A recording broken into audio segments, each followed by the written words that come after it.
महाराष्ट्रातील सर्व धनगर बांधवांना जय मल्हार। बांधवांनो, मागच्या 5 तारखेला संभाजीनगर या ठिकाणी मराठवाड्यातील धनगर समाज बांधवांची एक बैठक त्या ठिकाणी घेण्यात आली आणि बैठकीमध्ये एक जो सर्व समाज बांधवांचा एक सूर निघाला की गेल्या 75 वर्षांपासून धनगर समाज घटनादत्त अधिकारापासून वंचित आहे। या घटनादत्त अधिकाराबद्दल कोणी काही बोलत नाही, परंतु इथल्या सर्वच राजकीय पक्षांनी दुहेरी फसवणूक धनगर समाजाची केलेली आहे। ती एक म्हणजे या धनगर समाजाचं आरक्षण घटनादत्त आरक्षणापासून वंचित ठेवलं आणि या समाजाला प्रतिनिधित्व दिलं नाही। आज शोकांतिका आहे, दुर्दैव आहे, या महाराष्ट्रामध्ये 2 नंबरचा धनगर समाज मानला जातो। 3 कोटीच्या घरामध्ये हा धनगर समाज आहे असं म्हणतो आपण, पण एक सुद्धा खासदार या संसदेमध्ये नाही। म्हणून गेल्या कित्येक महिन्यांपासून ही चर्चा धनगर समाजामध्ये आहे। ही खतखत, हा राग, हा संताप या व्यवस्थेविरुद्ध आणि सर्वच पक्षांविरुद्ध आहे। आम्ही त्या ठिकाणी संभाजीनगरला एक घोषणा केली की मराठवाड्यातील लातूर इथली रिझर्वेशनची जागा सोडून सर्व जागा धनगर समाज लोकसभा लढणार आहे। मी स्वतः त्या ठिकाणी सांगितलं की ज्या ठिकाणी उमेदवार नसेल तिथं मी जालन्यातून लढणार आहेच, परंतु ज्या ठिकाणी उमेदवार नसेल तिथं दीपक बोराडे उमेदवारी फॉर्म भरणार। मग बीड असेल, उस्मानाबाद असेल, या सगळ्या प्रत्येक ठिकाणी, परभणी प्रत्येक ठिकाणी उमेदवार राहणार आहे। बुलढाणा या ठिकाणाहून त्या ठिकाणी बांधव होते, बुलढाण्यात सुद्धा धनगर समाजाचा उमेदवार उभा राहणार आहे। माझी सर्व धनगर समाज बांधवांना विनंती आहे, गेल्या 2-3 दिवसांपासून मला वेगवेगळ्या प्रकारचे फोन येतात। धनगर समाज बांधवांमध्ये संभ्रम आहे की भाऊ तुम्ही खरंच लढणार का, कोण कोण लढणार, कुठून लढणार, कोणत्या पक्षाकडून लढणार।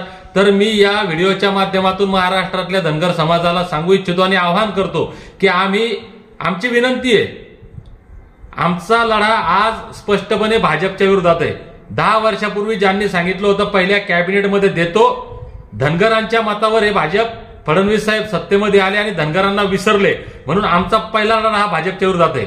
म्हणून भाजपच्या विरोधात जी आघाडी झालेली आहे, राष्ट्रवादी शरद पवार साहेबांची, उद्धव साहेब बाळासाहेब ठाकरे यांची शिवसेना आणि काँग्रेस पक्ष यांनी आम्हाला उमेदवाऱ्या द्याव्यात, हा आमचा पहिला आग्रह त्यांना आहे। ते जर उमेदवाऱ्या देतील तर आम्ही त्यांच्या सोबत जाऊ।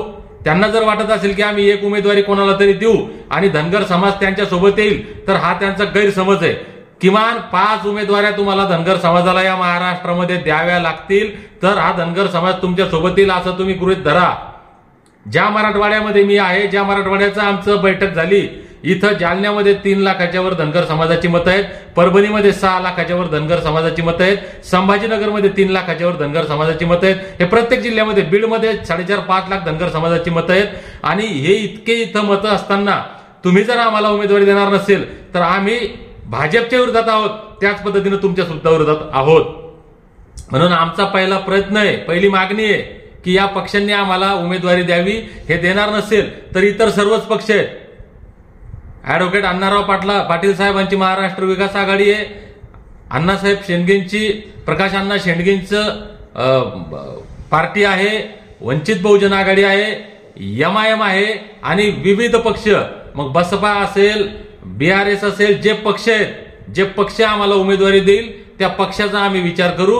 आणि जर कोणत्याच पक्षाची उमेदवारी मिळाली नाही तर मी स्वतः दीपक बोराडे अपक्ष जालन्यामधून निवडणूक लढवेल आणि जी भूमिका माझी आहे तीच प्रत्येक जिल्ह्यातल्या धनगर बांधवाची आहे। मी याद्वारे आपल्याला सांगतो, धनगर समाज बांधवांना माझी नम्र विनंती हात जोडून, यावेळेस आपण एक निश्चय पक्का करा, मुख्य पक्षाकडून जर आपल्याला उमेदवारी मिळाली त्या उमेदवाराचा आपण प्रचार करा। धनगराच्या उमेदवाराचा पहिल्यांदा प्रचार करा, त्याच्यानंतर मग इतर उमेदवाराचा आपण विचार करू।